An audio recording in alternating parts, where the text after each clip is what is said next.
Hi. You may not know Edward Gorey by name, but I am pretty sure you have seen his illustration work. A couple of years ago, some of his comics circulated online as memes. In particular, I've seen the alphabet of children dying gruesome deaths. Oh my god, I can't remember what it's called now. But to be honest, I didn't know much about the artist behind those illustrations. So yeah, this video will be more of a deep dive into him, the artist, Edward Gorey. Hi, my name is Josie and I am an illustrator based in Sweden, and I'm really interested in creativity. I try to live a creative life. I've made art my living both as an employed art worker as well as a freelance illustrator. Creativity is really fascinating to me. I think art and artists' living lifestyles, routines, whatever works is really interesting. I've already made 2 videos on artist routines. I tried Frida Kahlo's and Tove Jansson's, and today we're diving into Edward Gorey. So yeah, if you want to learn more about the man behind the gruesome art, then why don't you join me? I also thought that he'd be really fitting for October, you know, because Halloween is in a week, so some forethought, sometimes, occasionally. What's like illustrating a book? Some books I can illustrate, some I can't. And only I know for sure. Project by project basis. Yeah. Not that I haven't illustrated a lot of books I was no good for, although I've done more awful work than you believe humanly possible. I don't like to think about it. I like to take the positive attitude and open up my little portfolio. Oh, isn't that nice? Edward Gorey is an American artist best known for his ink illustrations and tales of the macabre and odd. He was born in 1925 in Chicago and got his start doing odd design jobs, illustrating poetry books and working with typography, among other things. He provided illustrations for Dracula and War of the Worlds, and in 1953 he published his own independent work, The Unstrung Harp, which received critical acclaim. Aside from his well-known Gothic style inspired by Victorian and Edwardian aesthetics and his unsettling stories, he has also contributed to TV, theatre and costume design. He even designed a very well-received production of Dracula on Broadway. Edward Gorey also loved animals and was a long-time advocate of animal welfare. He left his estate to the Edward Gorey Charitable Trust, which he established for the welfare of all living creatures. During his lifetime, his sexuality came into question several times, because of course it did. When prompted during an interview, he himself said, "I suppose I am gay, although I don't do anything about it. What I'm trying to say is that I am a person before I am anything else." A source I found said other macabre-leaning creatives openly admire Edward Gorey. Filmmaker Guillermo del Toro and authors Maurice Sendak and Daniel Handler, aka Lemony Snicket, have all been forthcoming about his influence on their work. All the characters are coming right up against the boundary of death, of this world meeting the next world. Everyone's teetering at that, and so that's where he likes his work to live. His characters are often dressed in very distinct Victorian, Edwardian, and even 1920s style fashion. His macabre little children are all in very typical stylized children clothing of the turn of the last century, and his male characters are often well dressed in the typical suits and attire of that era. Pinstripes, smoking jackets, and tweed. Gorey himself has also been seen as a bit of a style icon with his eccentric wardrobe. He was known for pairing casual clothing like Converse All-Stars with more extravagant luxury pieces, such as statement rings on all his fingers and antique furs. All in all, it feels like a playful creative expression that was as much part of his artist persona as his quirky stories were.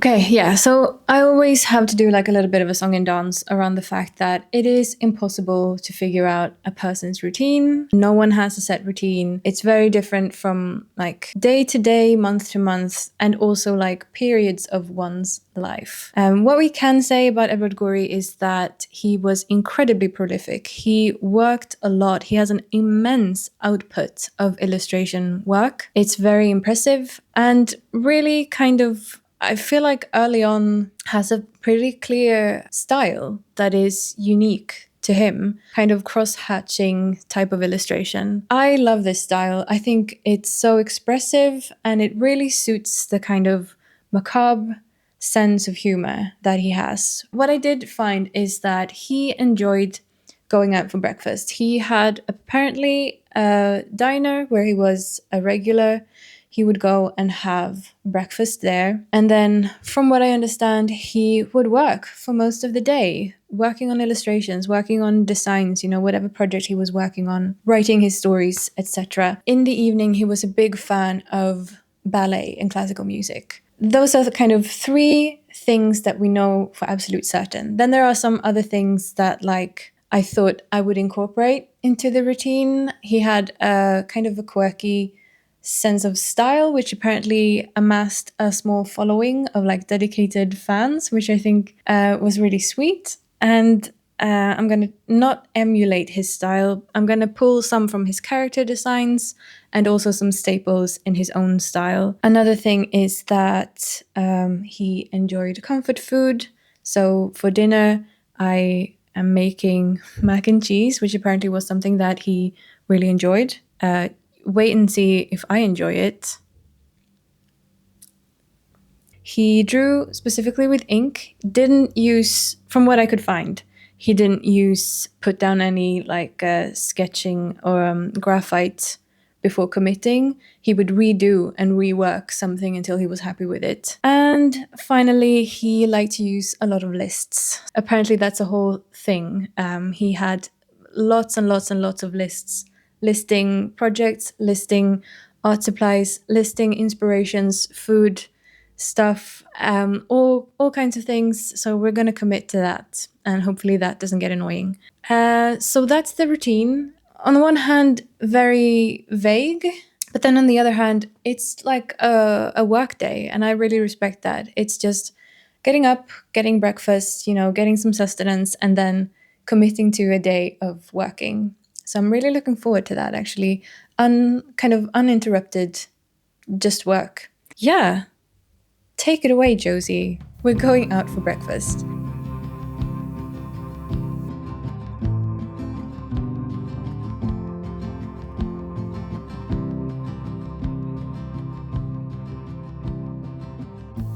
Rings on, chucks on. Quirky outfit. Check. Let's go! We got up and we went to one of our favorite coffee shops in Malmö. Very hard to pick one favorite because there's plenty of very good coffee shops. But this is a place that has a kind of brunch where you can choose how many options you want. And we split 5 little things between us. It's called Beans and Tails and it's in the very center of Malmö. Tavern music playing and it's a very cozy place. Now, I enlisted the help of a very professional cameraman for a small portion of this video. Everyone give it up for Kalle in the comments. He filmed a couple of shots of me. Kalle is my partner, by the way. He was very happy to get breakfast outside, so don't worry about him. After a while, he picked up his book and started reading, and I did some sketching, to prepare for the day.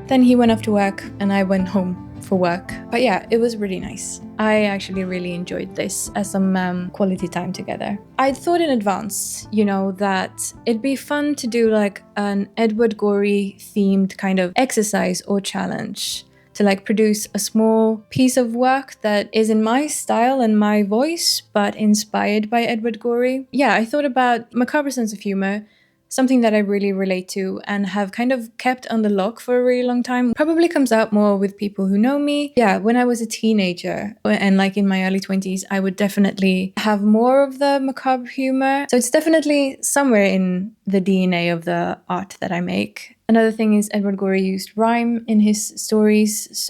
And that's something that I used to do. I used to do like limericks, not for anyone else, just for like a fun exercise in my head. So I actually thought of combining that. Okay. I'm not wearing a microphone. I'm gonna do I'm sketching. I don't have the right Edward Gorey's favorite pen, but I have my own favorite pen, and like him, I'm a fan of thin. I don't like my lines to be too thick. Yeah, I'm using some thinner ones and a couple of brush ones, and then I have one that is red. Let's go! This is just what my workday is going to look like. Let's do it!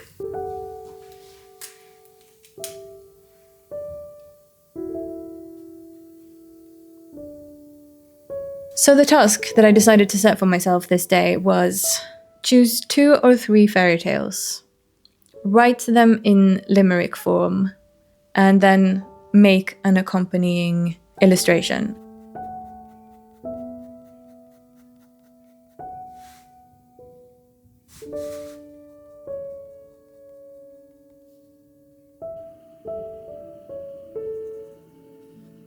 So yeah, I've just shown you the Little Red Riding Hood. Literally just put the final touches on it. I'm telling you, there's something about just like cross-hatching. Once you've put the lines down and it's just about texture and layers. Yeah, I really zoned out. I feel like I really relate to, I don't know Edward Gorey, and the like material on him from his perspective was hard to find. The thing about him kind of just churning out illustrations, I can see why he was so prolific, why his output is so enormous, why he's been able to put out so much work. It's very meditative. I think I really needed this. But yeah, it's a lot more time consuming than I thought it was going to be, and I'm someone who's been drawing with ink for a lot of my life. So yeah, I think it's easy to look at his work and think, oh, that's so easy. But you know, there's a playfulness and there's like that specific sense of humor, which, you know, can be a little bit tricky to get right, I think. And also the amount of just layering that it takes to make that kind of crosshatch style.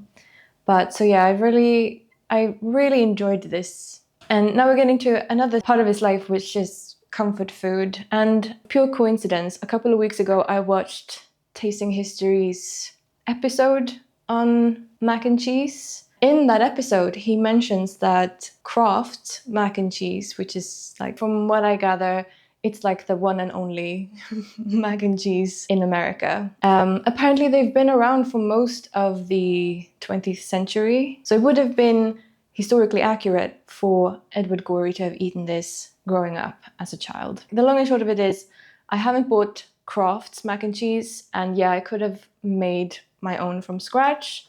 But, you know, from reading about him, I'm getting the sense that he was the kind of person who really prioritized his interests. And considering that he liked to go out for breakfast, he liked toast, crackers, and mac and cheese, I'm getting the sense that maybe he didn't like to waste his precious time cooking. So it feels on brand, in character, to do a quick version of mac and cheese for dinner. So I managed to find an instant gluten-free mac and cheese. It's from one of the most popular supermarkets in Sweden. It's their own brand. Creamy and cheese smelling pasta dish. I love when brands insinuate that it is the thing that you want, but they can't commit to it because there's like barely any of it. Oh no, it actually says 8% cheese. Let's try it. Step 1. Definitely smells cheesy. 2 deciliters of boiling water. Stir. Wait 5 minutes. Stir again. Have a nice day.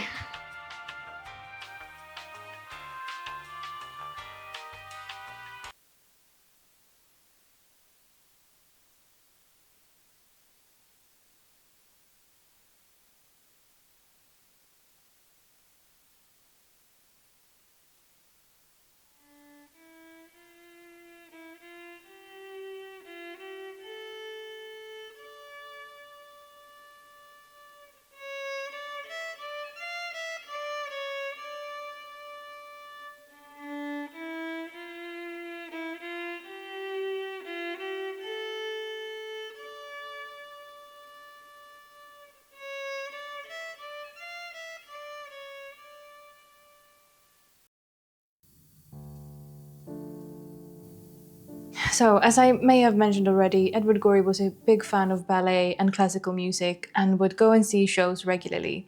Now, I also really love classical music, and I haven't seen a whole lot of ballet in my days. I couldn't really get a hold of a show for the day that I'm specifically filming this day, this routine. However, I recently started singing in a choir. Just at the end of the summer, I did an audition and I got in somehow.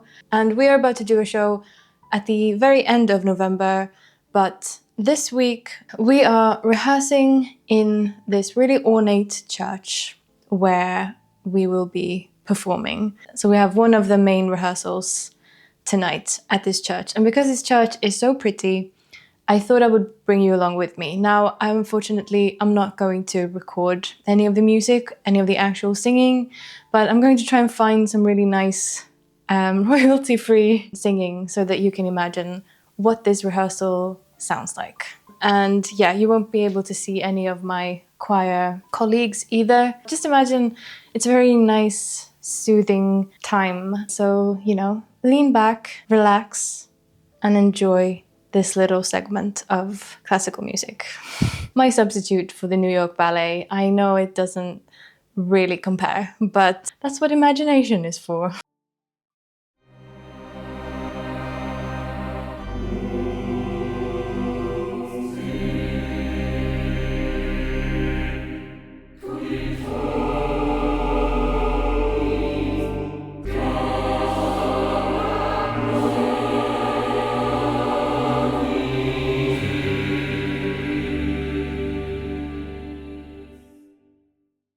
Bet you're wondering if I forgot to show you the finished illustrations. I didn't. Here they are. Little girl didn't know she'd be dead as she approached old Granny's bed. Wolfed where she stood, blood covered the hood. Lucky thing, it was already red. Young Snow was the fairest you've seen, but that didn't quite humour the Queen. An apple a day keeps the doctor away, though not if your stepmom is mean. I'm actually pretty happy with how they turned out. I thought before this day that I would do like 3 or 4 fairy tales. Actually, my original idea was to do 3 panels for each fairy tale limerick. But you know what? I ran out of time. I'm realizing with this day, this routine, that I have very ambitious ideas. My video ideas are ambitious. They have a lot of moving parts. My illustration work, my stories, I have a lot of ambitious ideas that seem simple, and they are simple. It's just that they're time consuming. They're more time consuming and need more resources than I anticipate.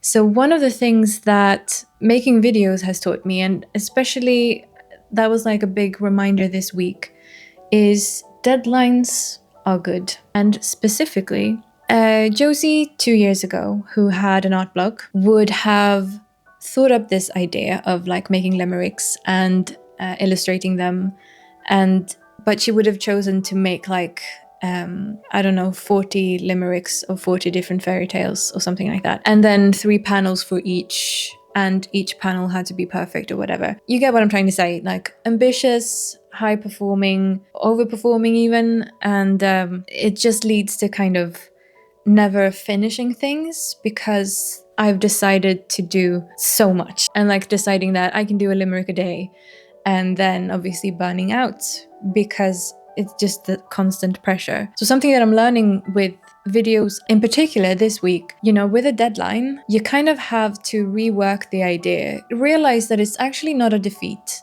to rework something. I don't want to say lower the bar, because that's not what happened. Making the idea doable without lowering the quality of the output. I started 2 other fairy tale limericks and decided that I just didn't have time to like keep fiddling with the words. I'm not saying that these limericks are perfect, but they're funny in their imperfection. And then when it comes to the illustration, 3 panels yeah, that would have looked cool, but they wouldn't have been as impactful if I tried to like also simultaneously tell the story visually while having it in text. And in this case, I have this impactful image with a text that complements the image.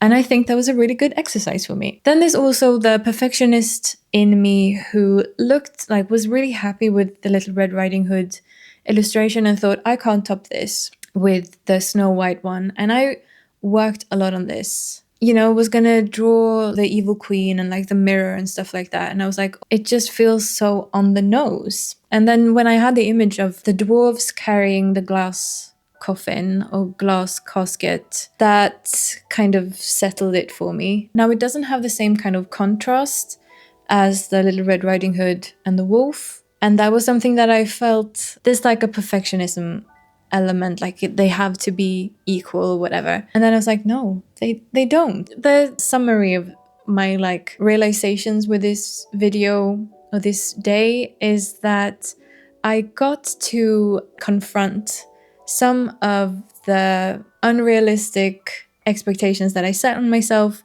and also kind of confront the rules that I've been operating by under for such a long time. And it's fine if you think this is a cop-out of me to say, but I actually really understand like Kill Your Darlings, because I don't think that the 3-panel illustrations that I had envisioned would have actually been as impactful. I'm not saying that these are perfect, but I'm actually really happy with the 2 that I did out of the like 5 that I thought I was gonna do. Aside from that, like I don't have a lot of other takeaways. This was a pretty normal work day, if I'm being honest. I don't go out for breakfast every day, obviously. I said that already. I would love to go out and do more, what's it called? What do you say? Like consume live culture more. But then I'm getting some of that since I joined the choir. But like I want to go and see more music, more live music.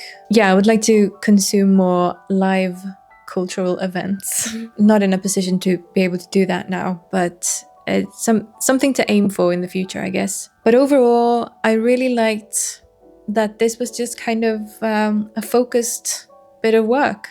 Just sit down and get cracking. And I think that's another thing, having a very clear way of working. I've mentioned that already in my video about, oh my god, what video was that?